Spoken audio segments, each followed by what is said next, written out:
Here's the best way to make mashed potatoes. Just cut it up. Then into a pot of cold, salted water, add a handful of garlic cloves. This is how you know they're done. Strain, mash it up. Add butter, half and half. Flaky salt. Beautiful, garlicky mashed potatoes. Some black flaky salt. Here's my hack on how to make watermelon jello. Scoop out all the watermelon and blend. Strain it once, and then strain it again. 1 cup hot water, 2 tablespoons sugar, 2 teaspoons agar powder. Mix in your watermelon juice. Refrigerate for at least 4 hours. And now for the big reveal. Doesn't that look delicious? It's so satisfying to cut into and bite into. Pipe your churro mix till you hit to the top. Tickle, tickle. Just make it flat. Make sure you leave space in between so they don't stick together. Pop in the freezer for 15 minutes. It's hard. Knock, knock. Pop them out. Churro cups. Fry them in oil. Oh, it's like a boat. Baste that baby up. Turn it around. Do that tootsie slide. Once golden brown, sprinkle cinnamon sugar. Put on a rack, chocolate ice cream, strawberries, powdered sugar, and time to eat. Oh, now with a spoon. You don't need a spoon. That's what I'm talking about. This pasta is the good. I don't know how else to describe it. Let's make spicy rigatoni with vodka sauce. I've seen lots of videos for this, but people are still forgetting some easy steps to make it extra special. Dice an onion. You can skip it if you don't like it. Add salt, lots of black pepper, red pepper flakes, and oregano. If you don't fry off your spices in the olive oil, you're really missing out on flavor. Add your garlic and an entire tube of tomato paste. Make sure you actually cook off the tomato paste before you add the vodka. I've seen no videos do this, and it's really important to have a good flavor.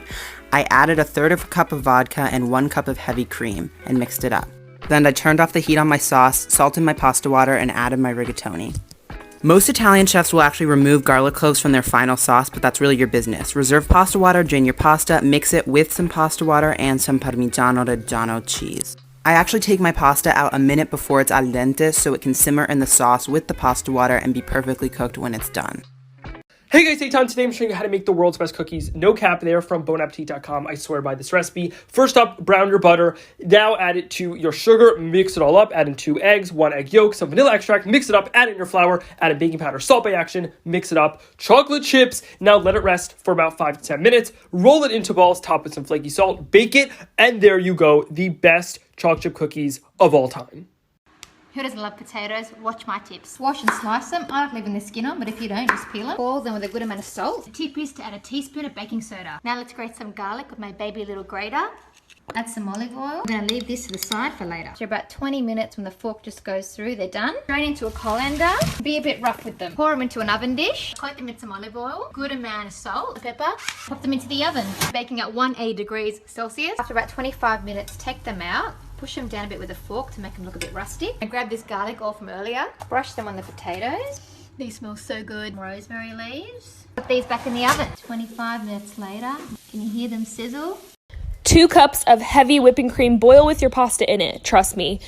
Make a chicken breast, chop it up, put some cream cheese in with the pasta, mix it all around with some Parmesan, add in your chicken, Cajun seasoning, garlic powder, and done. Okay, fine, you want to make churros, no problem, but understand these are dangerous. Small pan, 5 tablespoons butter in, 1 cup of water, 2 tablespoons of sugar. Heat on high heat. Make sure it's melted and bring to a boil. Turn off the heat, 1 teaspoon of vanilla, 1 teaspoon fine sea salt. 1 cup all-purpose flour. Stir. Till thick with 3 C's. Now let this cool For 8 to 10 minutes, brother. 3 eggs, 1 at a time. Egg. Mix. Egg. Had to switch to a whisk. Egg. Mix. An egg yolk. Mix 1 more time. till nice and smooth. Transfer to a piping bag with a star tip. Heavy bottom pot. Fry oil. Filled a little over halfway. It's cinnamon sugar, not that hard. 3/4 cup of sugar. 1.5 teaspoons of, well, cinnamon. Mix together. Heat to 375. Pipe 5 to 6 inch pieces. Snip. It's average churro size, okay? Repeat. Fry 4 to 5 minutes. Till golden brown and crispy. Remove from the oil. Add the cinnamon sugar. Toss while still hot. Repeat with the rest. Now these are some good looking churros, but now we're talking. So I've been drinking whipped coffee like every day, and I saw this TikTok where they actually froze it so that it was kind of like an affogato like ice cream thing, and I was like, that's kind of genius because I'm a little bit lazy to make this every day. So I went through the process and made my whipped coffee over and over and over again to fill this container. It looked like this. It was a lot. But then I put it in the freezer overnight, and I woke up bright and early the next day because I was so excited to try my whipped coffee. And so then I just made it, but instead of making my whipped coffee, I just scooped it with this little mini ice cream scoop, and then it was like, wow. All right, start with the 4 cheese blend. Parmesan, mozzarella, American, and Gruyere. 1 cup of each, and we're going to chop up bacon, parsley, and garlic. Then we're going to add bacon to the pan and cook it until it's crispy. And on the way, we're going to add garlic and parsley. Once the bacon is crispy, add 2 cups of panko and a teaspoon of chili flakes and cook until the panko is brown. Then in the same pan, add 3 tablespoons of butter, 3 tablespoons of flour, and cook until it becomes one. Then add 3 cups of milk. While we wait for that to thicken, on medium-high heat, we're going to cook our pasta. After about 5 minutes, add the cheese and leave about 1/4 of a cup of cheese to mix with the panko mix that we made. Then take the macaroni out about 2 minutes early and then mix it into the cheese. We're taking it out early because it's going to finish cooking in the oven. Then we're going to mix the cheese with the panko breading and make a nice layer on top of the mac. Then in a 450-degree oven, add the whole pan in for only about 6 minutes because we already made the panko crispy. And we just want that top layer of cheese to melt. Serve it up. Yes! Literally, all you need to make this is 1 potato and some butter. This is just a simple potato pancake known as a rosti to the Swiss. It only costs a potato's worth of dollars to make, and it's super fun. Begin by grating a clean, starchy potato. You can just leave the skin out, it adds flavor and texture. Now transfer your potatoes to a clean, thin kitchen towel or tea cloth and squeeze them boys until all the water comes out, or at least a lot of it. Season up with some salt and pepper. And at this point you can put in whatever you want. So I like to always season it with salt, pepper, but then think like cheese, vegetables, onions, which is a vegetable, different like meats like salami or chorizo, human hair, really whatever you want. Now coat the bottom of a small nonstick pan with some olive oil. Pop in your potatoes and smooth them out with the back of your spoon. Slice off a few knobs of butter and strategically drop them into the corners of the roasty. This will kind of sink into your roasty and help feed it. After a few minutes, use a dinner plate to help flip the roasty over on its other side, add more butter, and wait until crispy again. From here, you can face this thing as is or add like olives, herbs, cheese, whatever you want. I had some basil pesto and Parmesan in the fridge, so yeah. And this thing just used to be a potato. Crispy things and ches? Sign me up, bruh. Literally, all you need to do to make this cheese potato chip type thing, except it's not a potato chip, is cheese in a pan. Here I'm just using a mixture of Manchego and Parmesan that I coarsely grated. This little trick works better with hard cheeses, so cheeses that have been aged and depleted of their moisture. Think like aged cheddar, Swiss, Colby, brick cheese, Parmesan, that sort of thing. It's also not a bad idea to dab some of that fat off the ches, but just make sure it doesn't stick. Alright, round 2. It's only up from here. Once it's all golden bee like this and the seams crisp, pull it from the heat and leave it on a cooling rack or something. It needs to dry to get crispy. I have some of this pulverized black truffle powder that I'm going to pop on top and get all fancy with it. Alright, simple as pie. Now you just have a cheese chip thing to do whatever you want with. I actually just lost my Frisbee at the park, so perfect timing. You could do this in the oven too, make shaves from it, whatever you want. I'm going to show you guys how to make an Italian deli ring. We're going to start off with 2 packs of crescent rolls.